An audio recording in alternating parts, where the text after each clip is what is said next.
Assalamualaikum warahmatullahi wabarakatuh. Alhamdulillah wassalatu wassalamu ala Rasulillah. Innal hamdalillah nahmaduhu wa nasta'inuhu wa nastahdihi wa nastaghfiruh wa natubu ilayhi wa natawakkalu alayhi wa na'udzu billahi min shururi anfusina wa sayyiati a'malina. May yahdihillahu fala mudilla lahu wa may yudlil fala hadiya lahu.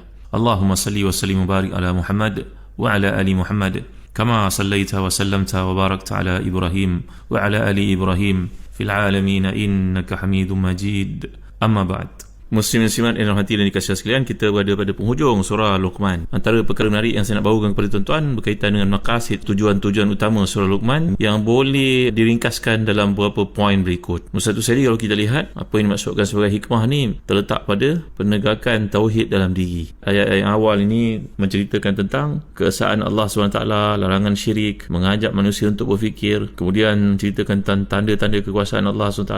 Perkara yang namanya tauhid ini memerlukan kepada yang kedua, pembinaan akidah yang seimbang dengan akal. Sebab itu daripada awal lagi surah ini menekankan aspek hikmah, iaitu satu perkara yang dipupuk, dibimbing dan menggabungkan wahyu dan juga rasional akal berfikir, menolak taklid yang buta ni, serta mengajak manusia menggunakan hikmah dan kebijaksanaan dalam usahanya untuk meningkatkan keimanan kepada Allah SWT. Dan iman satu benda yang sifatnya meningkat dan mengurang. Kemudian kita dapat lihat maqasid surah Luqman ini juga difokuskan kepada pendidikan dan tarbiyah keluarga. Sebab manusia namanya Luqman ni yang tidak disuruh untuk meneliti lanjut tentang beliau asal-usulnya seperti yang telah kita gambarkan, yang berasaskan kepada hikmah ni dalam banyak keadaan merujuk kepada wahyu, tapi wahyu telah pun terputus seperti yang saya bawakan kepada tuan-tuan dalam tafsir Ibn Jauzi, dalam tafsir Zalim Masyir ini, yang menunjukkan bahawa hikmah masih lagi diberikan Allah SWT kepada manusia yang berusaha untuk mendapatkannya. Berdasarkan ayat ke-269 surah Al-Baqarah itu, a'udzubillahi minasyaitanirrajim,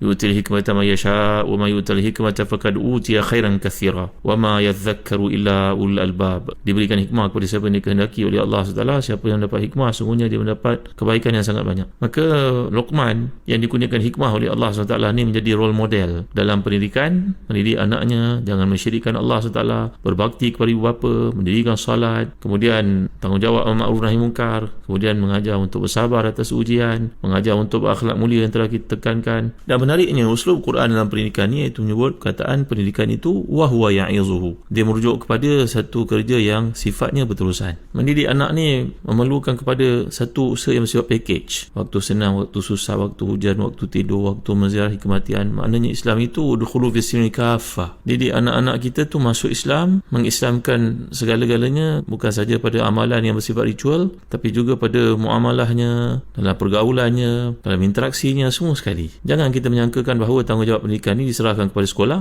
setakat itu. Kemudian si ayah si ibu balik rumah tidur, tak ada apa-apa tanggungjawab. Tuan-tuan tahu tak satu kisah yang dibawakan dalam Husnul Majalis, bagaimana nak memahami tanggungjawab yang sepatutnya sifat ini dimainkan semua secara sempurna, bukan sekerat-sekerat. Tahu tak kisah seorang raja yang menyuruh rakyat membawa madu? Nanti malam menjelang pukul 7 sampai pukul 12 malam, beta menginginkan dari semua rakyat membawa sesudu madu dan curahkan dalam tempayan di pintu istana beta. Ni pesan seorang raja. Ini tafsiran yang saya nak bawakan daripada kitab Husnul Majalis untuk tuan-tuan faham. Maka seluruh rakyat pada malam itu fikir, tak apalah aku pergi lambat sikit lah, pukul 10 malam orang tak nampak. Kalau sesudu yang aku bawa tu diperhatikan pengawal, dia bukan tahu pun ada madu atau tidak dalamnya. Rupa-rupanya seluruh rakyat jelata berfikir demikian. Masing-masing membawa sesudu air, bukannya madu. Semuanya berebut-rebut untuk menghantar apa yang dikehendaki raja ke dalam tempayan itu. Disangkakan oleh pengawal ataupun orang keliling, ini orang hantar madu. Nanti esok pagi ketika disukat, dibuka tempayan tu tentulah penuh dengan madu. Rakyat satu kampung, satu negara pergi hantar madu sesudu seorang, tentulah penuh madu hukum akalnya. Tapi menjelang keesokan hari, raja pun membawa tempayan itu dan disukat, diukur, dilihat, rupa-rupanya bukan madu dalam tempayan itu, penuh dengan air. Faham tak tuan-tuan analogi yang diberikan ni? Begitulah sikap sebahagian daripada umat Islam. Dia menyangkakan bahawa tak apa, aku tak mainkan peranan ni, maka cikgu di sekolah akan menekankan aspek akidah ni, ibadahnya, akhlaknya kepada anak aku. Aku dah bayar, aku tahulah, mestilah dia kena buat kerja. Bukan? Macam itulah tanggapan sebahagian daripada kita. Seperti yang dibawakan dalam kisah ni, raja menyuruh rakyat membawa madu sesudu saja seorang, tapi semuanya bawa air, menyangkakan bahawa nanti kerja itu akan disempurnakan oleh orang lain. Sebab itu kita dapat lihat dalam pendekatan Quran, dalam musuh yang sangat mesra ini, Allah membawakan kepada kita bagai pandangan para ulama dalam pendekatan yang diambil. Ya bunayya contohnya, itu satu tasghir, uslub tasghir, maknanya memanjakan anak, melupakan mungkin kekurangan yang ada padanya. Dan saya telah bawakan berkaitan dengan surah Luqman ni, iaitu surah Yusuf yang pernah kita bentangkan dalam kuliah di Lembayung Al-Quran ni lebih dari setahun yang lalu. Bagaimana anak-anak Nabi Yaqub itu sanggup menolak adik mereka ke dalam pergi buta dengan harapan menghilangkan, menghancurkan masa depannya, membunuhnya. Maka sampai ke tahap seperti itu, mungkin seseorang pemuda boleh, ataupun seorang anak muda, ataupun seorang anak remaja boleh terjebak dalam perkara-perkara semikian. Itu mungkin. Maka yang kita hadapi pada hari ini adalah video-video haram, ibahiyah, khali'ah, benda-benda usia pornografi, dan juga anak-anak terjebak dalam vape sebagai contohnya. Maka ini memang berpotensi untuk berlaku sedemikian, kerana Quran mendekati manusia dalam tarbiyah yang dikemukakan bukanlah menunjukkan manusia itu seperti malaikat. Manusia itu punya aspek kelemahannya yang patut dididik, dibimbing. Kalaulah kita dapat lihat bagaimana hikmah dibangunkan oleh Rasulullah SAW dalam generasi para sahabat. Kali kisah ni jarang-jarang kita dengar, iaitu bila Rasulullah SAW telah pun membuka kota Mekah, maka Rasulullah telah menyerahkan kepimpinan kota Mekah kepada seorang bernama Attab bin Usaid radhiyallahu an. Ini pemuda, namanya tak terkenal langsung, tapi dia dari keturunan yang penting Bani Umayyah. Di situ ada Abu Sufyan yang juga menonjolkan dirinya sebagai kepimpinan. Nabi pun telah menjelaskan dalam pembukaan kota Mekah, siapa yang masuk ke rumah Abu Sufyan maka dia selamat. Kerana Nabi ingin memikat Abu Sufyan ni yang mempunyai semangat kepimpinan dan dirinya begitu tinggi, dia mengimpikan jawatan itu. Tapi Nabi SAW tidak beri kepada beliau. Nabi beri kepada seorang pemuda namanya Attab bin Usaid, lantaran membangunkan hikmah dalam diri anak muda ni yang Nabi telah perhatikan daripada awal. Walaupun dia tidak masuk Islam, tapi dia tak pernah menyembah berhala. Bukan Sayyidina Ali kalau Allah wajah sahaja yang tidak menyembah berhala, Abu Bakar tidak menyembah berhala. Ini Attab bin Usaid ni budak muda ni, usianya baru 17 tahun. Padahal Mekah masih bergolak ni, masih lagi orang ada yang masuk Islam, mungkin di kalangan mereka merupakan munafiqun, tapi Nabi telah menggalaskan tanggungjawab itu kepada seorang anak muda yang berusia 17 tahun. Dan Nabi juga telah mengangkat Usama bin Zaid bin Harisah radhiyallahu anhum wa radhahum jami'an pada usia 20 tahun sebagai ketua, kepala pasukan tentera Islam ke negara Syam. Padahal dalam pasukan itu ada Abu Bakar Siddiq radhiyallahu an, ada Sayyidina Umar Khattab radhiyallahu an. Tengok, apabila Khalifah Abu Bakar berniat membukukan Al-Quran, maka Sayyidina Abu Bakar nasihat Umar Khattab radhiyallahu anhu telah milih Zaid bin Thabit sebagai ketua projek. Padahal pada masa itu usia Zaid ni tidak lebih dari 20 tahun seperti disebut oleh Imam Mazhabi dan Syiar Al-Amin Nubala. Dan begitu juga Khalifah Umar Khattab radhiyallahu anhu turut menyertakan Ibnu Abbas, dan cerita ni selalu kita dengar dalam mesyuarat tertinggi negara, padahal usianya masih 20-an. Ramai orang yang lebih tua daripadanya Sayyidina Umar tidak jemput untuk hadir dalam program yang penting itu, tapi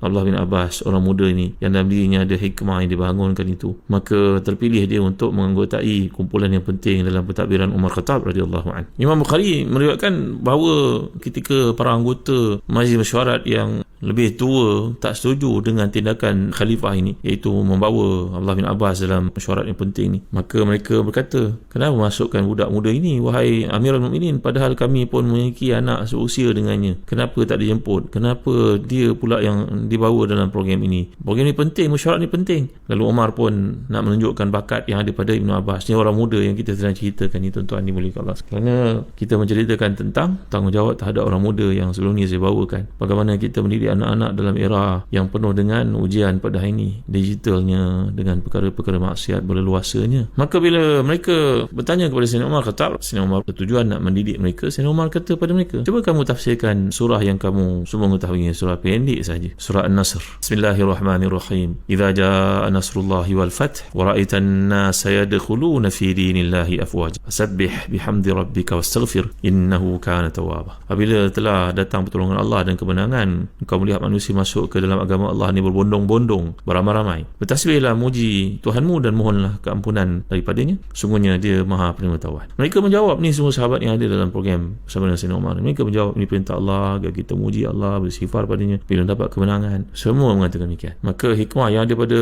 Allah bin Abbas ni, yang Sayyidina Umar polish ini dan beri peluang kepadanya untuk menyalahkan potensi dirinya ini. Sayyidina Umar bertanya kepadanya, sekarang giliran engkau wahai anak muda. Mereka mempersoalkan, kenapa aku bawa engkau masuk dalam program ini, bahagian penting ini, orang tua semuanya, kau seorang muda, cuba kau beritahu apa fahaman kau pada ayat ini wahai orang muda. Ni Abdullah bin Abbas ni. Jawapan terjemahan Al-Quran ni, Habrul Ummah ni, pendeta untuk umat ini dengan alimnya, faqihnya, berkat doa Nabi untuknya. Ni budak yang dikurniakan hikmah ni menjawab, wahai Amirul Mukminin, ini adalah pemberitahuan ajal Rasulullah sallallahu alaihi wasallam. Melihat ini namanya takwil kepada Quran, bahawa bila datang pertolongan Allah dan menyatakan ramai bilangannya yang masuk Islam itu beramai-ramai, ini menandakan ajal Rasulullah sudah pun tiba. Maka banyakkanlah istighfar dan tasbih.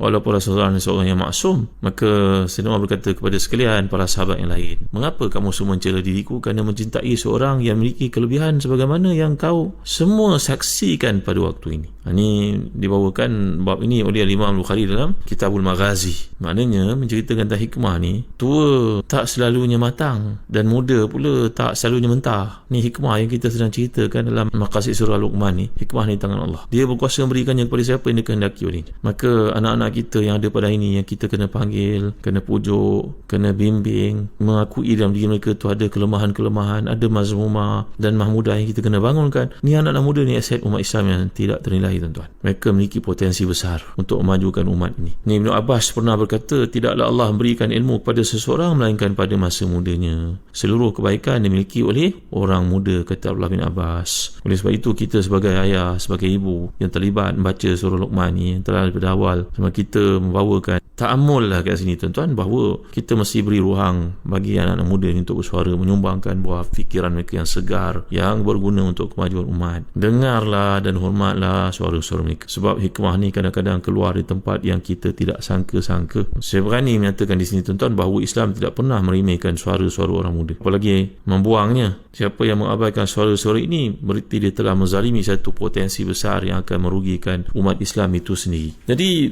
ini antara maqasid yang dapat kita lihat melalui bincangan kita sekian lama terhadap surah Luqman. Ada satu perkara lagi saya nak bagi pada tuan-tuan. Kalau kita perhatikan ayat yang penghabisan ni, a'udzubillahi minasyaitanirrajim, innallaha 'indahu ilmu sa'ah wa yunazzilu ghaith wa ya'lamu ma fil arham wa ma tadri nafsum maza taksibu ghadan wa ma tadri nafsum bi ayyi ardin tamut innallaha alimun khabir. Sadaqallahul azim. Sungguhnya hanya di sisinya pengetahuan tentang hari kiamat. Dia menurunkan hujan, dia mengetahui apa yang ada dalam rahim, dan tidak seorang pun yang dapat mengetahui dengan pasti apa yang akan diusahakannya esok, dan tidak ada seorang pun yang dapat mengetahui di bumi mana dia akan dimatikan. Sungguhnya Allah Maha mengetahui lagi Maha mengenal. Di sini antara ketelitian, ijaz perkataan yang dipilih oleh Quran, oleh Allah SWT. Perhatikan, innallaha indahu ilmu sa'ah. Allah mempunyai ilmu tentang hari kiamat. Bila menceritakan tentang ilmunya Allah yang sifat mutlak ni, merujuk pada ilmu. Sebab kita mengatakan Allahu a'lam. Kata Imam Al-Ghazali dalam kitab Asma' was Sifat, menceritakan nama-nama Allah, keagungan, pemilihan perkataan, bahawa penyebutan Allahu a'lam itu bagi menunjukkan tawaduknya kita, bahawa kita tak tahu apa-apa. Pengetahuan manusia ni terbatas. Datanglah sebab pemberitahuan, datanglah sebab pembelajaran, datanglah sebab pengalaman. Tapi ilmu Allah SWT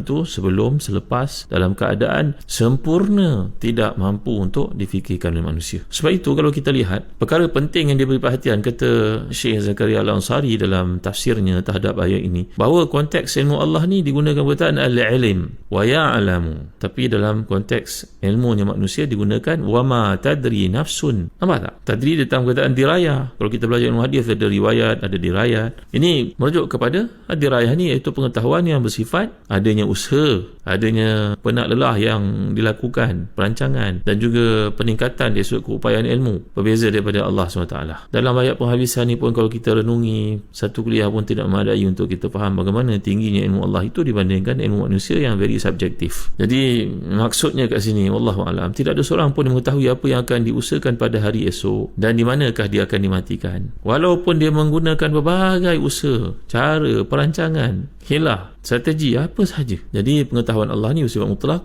Pengetahuan manusia ini, dia merupakan satu yang bersifat juz'i, maknanya sebahagiannya betul, sebahagiannya belum tentu betul. Dapatlah kita perhatikan bagaimana keindahan maqasid, tujuan surah ni dibawakan kepada kita, bagi kita melihat unsur tauhidnya, penekanan bab akidahnya, pendidikan yang tak boleh dikesampingkan. Jangan jadi seperti kisah rakyat membawa sesudu madu tapi dia menipu dirinya sendiri, merasakan tanggungjawab itu adalah dipikulkan kepada orang lain. Dia tak buat pun tak mengapa, dia sangka begitu. Maka tidak boleh dalam unsur pendidikan anak-anak kita abaikan, tuan-tuan dimuliakan sekalian. Dan begitu juga di antara maqasid yang keempat bagi surah Luqman ini, iaitulah pembentukan akhlak individu dan juga muamalah dari sudut sosialnya. Jadi mengajar kita untuk menghindari sifat sombong, bongkak dan menggalakkan dalam kehidupan kita be humble, kesederhanaan. Dan kemudian juga dalam maqasid surah Luqman dapat kita perhatikan kesedaran, tanggungjawab dan juga pembalasan setiap benda yang dilakukan pasti akan ada reward ataupun punishmentnya di sisi Allah SWT di akhirat nanti. Dan begitu juga